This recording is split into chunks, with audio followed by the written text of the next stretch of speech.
welcome to Stowe Talks, a podcast designed to support anyone going through a relationship breakdown and all of the challenges this brings. I'm Matthew Taylor. And I'm Liza Gatchell, family lawyers at Stowe Family Law. Today we're going to be looking at financial disclosure, how it works, what your options are, and all the important questions of do you need a lawyer? So, financial disclosure then, Matt. So again, first appointment, clients in front of you, they're coming for a divorce, financial settlement, you're advising them on financial disclosure. What is financial disclosure and why is it important? Okay, financial disclosure. What have you got? That's the question. It's demonstrating with evidence what there is owned by the parties and whether that falls into the matrimonial pot or not. So we are talking about everything that you've got in your life. And this is part of the reason why, aside from the obvious emotional reasons, this is part of the reason why going through finance and divorce is really stressful, because being involved in a court process, being involved in anything legal is stressful. Whether it's buying a house, whether it's a probate thing, whether you're part of a company and there's some litigation, unless you're dealing with really serious criminal matters where your liberty's at stake, finances on divorce is the one time when we look at everything that you've got. The whole of your everything is on an asset schedule in the end. And the whole point of financial disclosure is make sure we know what there is. So that involves finding out property. What have you got? What it's worth? What's on the mortgage? What's the early repayment charge? What's the term? What's the interest? All that jazz. Bank accounts. What's in them? What are the transactions in them? Let's see some statements. We'll come back to the documents you have to provide in a minute. Investments, pensions, business assets, debts, and then disclosure about what you spend on an ongoing basis, your budget and what do you need. So there's these huge reams of stuff, but essentially what you're trying to do is you're trying to show to your lawyer, your spouse's lawyer, your spouse, and possibly the court or any kind of mediator or evaluator, if there's a sort of early neutral evaluation or arbitrator. So you're trying to show to all those people, and often to yourself, because people don't always know what they've got, what there is with evidence, so you can see what there is, what there has been, if there's anything that's been forgotten about or missed or hidden away, and trying to see what's in the pot so that then you can move on to the next stage of the process. Once you've done the computation, which is the first stage of any finances case, is computing what's there. And then you can move on to division points. So that's what broadly it is. But practically speaking, Lisa, how do we go about it? How does disclosure work? What do you do? And what's the sort of nuts and bolts of it? So there's various different ways that disclosure can work, and it almost depends on what your starting point is as well, because some people will be very financially savvy. They will already have spreadsheets that they share, and they both have worked together throughout the marriage on their finances, and therefore they're very aware of what all of the assets and income are throughout the marriage. And in those circumstances, they might be able to sit down together and pull together a spreadsheet, if you like, that they're both absolutely happy is correct. And to some extent, that's fine. It can be done at mediation. So you can go to mediation and you can take documents to mediation, and the mediator will put together what they call an open financial statement, setting out what the assets are, or you can do it through lawyers. Now, if you do it through a lawyer, what we will often suggest is that you complete what we call a Form E. And a Form E is the document that is used within court proceedings. So if you had contested court proceedings, one of the first directions that would be made by the court would be that both parties completed a Form E, which is a type of financial statement. And it covers everything. And it's quite a detailed document, but it ensures that we've covered everything that needs to be. And I would say that a Form E is particularly important if you are somebody who doesn't know very much about finances. So if the finances have been predominantly controlled by your ex-partner throughout the marriage and you're not really sure what there is, then I think the Form E document and the detailed disclosure becomes really, really important, because you need to be able to see not only what they're telling you, but you need the evidence behind that as well in those circumstances. You also want that document if you are concerned that your ex-partner may be moving money around or they may have been hiding money, because that document will ask for bank statements to go back 12 months, etc., which means that we can, hopefully by this point, we're going back before the separation, and therefore we'll be able to see if there's been any sort of silly movements of money or new accounts that have been opened, etc., throughout the statements. And that's where you might really want a lawyer to assist you as well, somebody to go through those documents for you and to be able to pull out red flags, if you like, and things that you need to consider. The Form E is also really good because it raises different taxes that you need to consider, which you may just not think about. So, for example, if you've got a rental property, is there capital gains tax that needs to be paid? Are there taxes in relation to business assets? Are there taxes in relation to investments? So, yeah, there's a lot to consider. So The disclosure itself can be done in lots of different ways. As lawyers, we will always say we want the disclosure to be full and frank, and we want to make sure we've got all the documents to back it up, because then we know that there's no red herrings that are coming up further down the line. And ultimately, when you get a financial settlement, hopefully that financial settlement will be on the basis of a clean break, which means that there won't be any further financial claims made. And so what we want to make sure is that you're not signing up to that without a full knowledge of what the assets are beforehand. Yeah, and I think that for me is, in some ways, it's a brilliant document. It is also, fair warning, incredibly boring to have to put together. All clients hate it, and you feel like it's tedious and there's a lot, and you have to give 12 months bank statements for every bank account and proof that account's closed. And the reason why you do that is because once you do your exchange of disclosure, so you do a little swapsy, your next port of call is, if I'm acting for a husband, I will review the wife's disclosure and I will go through it and I go, okay, that's fine. We need to ask about that. What's that? There's not details about that. And you raise a question there.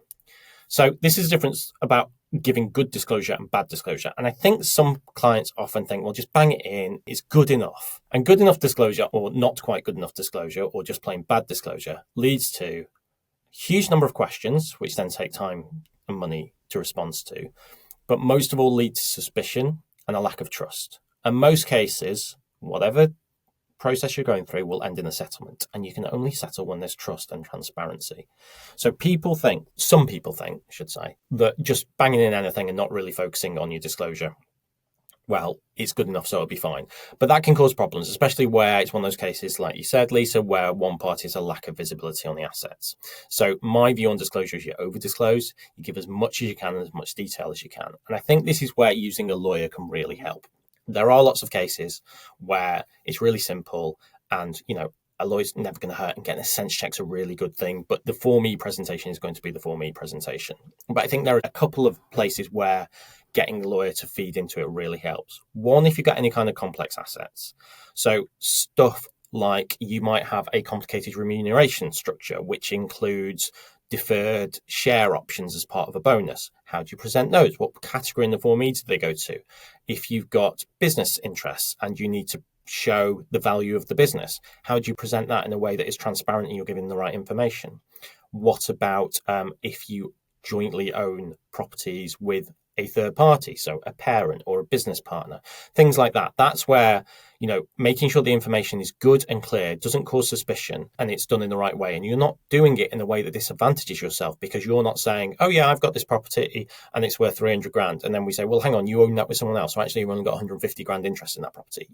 That can be an issue. It's quite a simple thing. I don't think many people would do that, but just as an easy example, certainly on the income point, that can be complicated.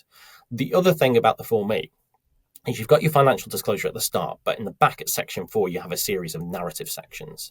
And I think this is where legal advice is super, super, super important. You run us through that bit, Lisa. Talk us through section 4. What's the narrative bit? How do you set out your case? How do you use the Form E sort of tactically as a lawyer to set out your client's case? Yeah, so the narrative section will ask you various questions. It will ask you, has there been any changes in your income in the last 12 months? Are you expecting any changes in the next 12 months? It will ask you what your housing needs are. It will ask you what your other capital needs are. It will ask you whether there's conduct that you want to raise, etc. And I suppose the difference is whether or not you're doing this voluntarily or whether you're doing it within court proceedings. Because often if we're doing it voluntarily, it's possible to agree that actually we won't complete these narrative sections necessarily at the back to begin with. We're just concentrating on the financial information at the front of the form. But it's certainly, if you're in court proceedings, you're going to be expected to complete the whole document. And what you need to remember is that this document is the first document that's going before the court that sets out your case. So these questions are there for very specific reasons. And if you are unfortunate to get to a final hearing, which might take place 12, 18 months further down the line, the judge of that hearing is going to be referring back at some points to what you've put in that initial Form E. So it's really important. For example, you don't want to get to a final hearing and the judge say to you, look, you're raising this argument, but where is it in your Form E? You weren't bothered about it back then because you haven't put it in any of the boxes. And also you don't want to be putting things within the Form E that are going to frustrate a judge within proceedings. So perfect example of that is the conduct box. So there is a box there that relates to, is there any conduct that you're raising effectively during the marriage? And I think one of the mistakes that litigants in person can make, or the people that are dealing with their divorce proceedings and their disclosure themselves, is that they go hard on the conduct box and they want to complete it and they want to be heard as to all of the behaviour of their ex-partner that has caused them upset, if you like. But as we've discussed previously in the podcast, conduct is a really high threshold, and the court is only looking really for conduct that meets that threshold, and it's only wanting information in the box on conduct if that's going to be an argument that you're raising throughout the proceedings and that you're going to be asking the judge to make a determination on. So it's not a case of just wanting to rant and rave about your ex-partner. There has to be a strategy behind whether or not we're completing that box. And if we are completing that box, what information are we putting into it? Another important box is your income needs and your housing needs. Let's assume we're going to final hearing and the judge is referring back to the Form E. At the final hearing, you've said, I need a house that's valued at £400,000 to meet my housing needs. And the judge refers back to the Form E and says, well, in the Form E, you put 250,000. What's changed between then and now? So it's a case of we don't want to just quickly complete these boxes, because we need to be really thinking carefully about what our strategy is, even at that point. What are we saying our housing needs are? Let's make sure we've done that really clearly from the outset and that we're really consistent then with our strategy throughout. Same for the outgoings box. So there will be a box asking what your income needs are. And this box, in some cases, won't necessarily be important. If we're looking at a clean break case where there's going to be no spousal maintenance, the outgoings aren't necessarily relevant to what's going to happen further down the line. But if you've got a case where you're going to be claiming spousal maintenance, that outgoings box is your first opportunity to set out to the court what your income needs are. So you need to be thinking about that really carefully, because you don't want to further down the line be submitting an income schedule that's significantly higher or significantly lower, because you might find the court again referring back to that first one and saying, well, then you were saying this, why has that changed? And it impacting effectively your case as you go through and putting you in quite a difficult position if you haven't been able to reach a settlement and you've moved on to a final hearing. Yeah, I've not got a lot to add to that. That was really useful. Maybe the final thing to add about disclosure is we talk about the Form E, or whatever the form of disclosure you use at the start, but your duty of disclosure is ongoing. Your duty of full and frank disclosure is ongoing throughout the proceedings and throughout the negotiations.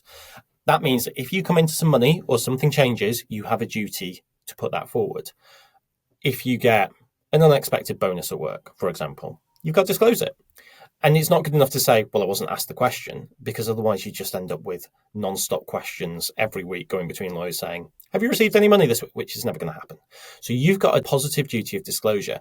If you breach that duty and you end up before a judge, you're probably going to get a rap on the knuckles, if not a cost order made against you, if not adverse inferences drawn against you and a worse award. So you've got that duty of ongoing disclosure. In proceedings, we'll update disclosure. So it's not that you lock in your finances at the point of Form E. And if you've got 50 grand in an ISA at that point, then when you come to your final hearing 18 months later, you've got 50 grand in ISA, because normally you've got less because it's gone on legal fees and, running two houses or whatever it is. So we will update as we go through. And that's really important. So you've got a proper picture, and assets should be valued at the date of trial or as close to it. That's what the case law says. So disclosure is really, really important. If you're out of court and you reach a consent order, when you file your consent order with the court, you have to give some disclosure to the court. There is a form called the D81, which is a series of boxes which says what's the value of property, other capital, liabilities, pensions, income. And you've got to fill that out of what it looks like at the point of filing the order and what it looked like after the order's implemented. So you've got to give those figures. And if those figures, when you fill out a D81, look very different from the disclosure that you've given 9 months ago, then you can rest assured that your spouse or lawyer on the other side is going to say, can we have some evidence behind this? Now, you don't have to give that evidence to the court, you're not providing the bank statements to the court, but you have to set that out. And if you fail to disclose stuff, or if you give disclosure that is wrong, that is in some way misrepresentative or fraudulent, then that is punishable by way of a contempt of court. So you can end up with really serious proceedings if it then transpires that you have fraudulently non-disclosed. It also means that the order that was made can be set aside by the court and they can look at things again. And if that happens and you're found to have failed to disclose properly in breach of your statement of truth, which you signed on a document which you submitted to court, you're going to be in trouble. The outcome's not going to be good for you, and you're going to be paying a lot in costs, both yours and your spouse's in all probability. So, little note of terror to finish. I've just got one more to add to that, is that inferences can be drawn as well at final hearing. Yep. So if, for example, the other side has said you've got an income of £50,000 and you have been adamant throughout the proceedings that you do not have an income of £50,000, but you do not provide disclosure to prove what your income is, then the judge at the final hearing can draw an inference, and they may well decide that on the basis that you haven't provided the information, that you haven't done that because actually you do have an income of £50,000, and therefore they're going to factor that into the settlement. So it's quite risky. Yeah, absolutely. So in summary, give good disclosure, update your disclosure as you go, and don't lie. It's easy. Easy peasy. So that's it for this episode of Stowe Talks. Thanks for listening. If you would like more information on our podcasts, head over to stowtalks.co.uk and please rate, like, share and review this podcast where you can.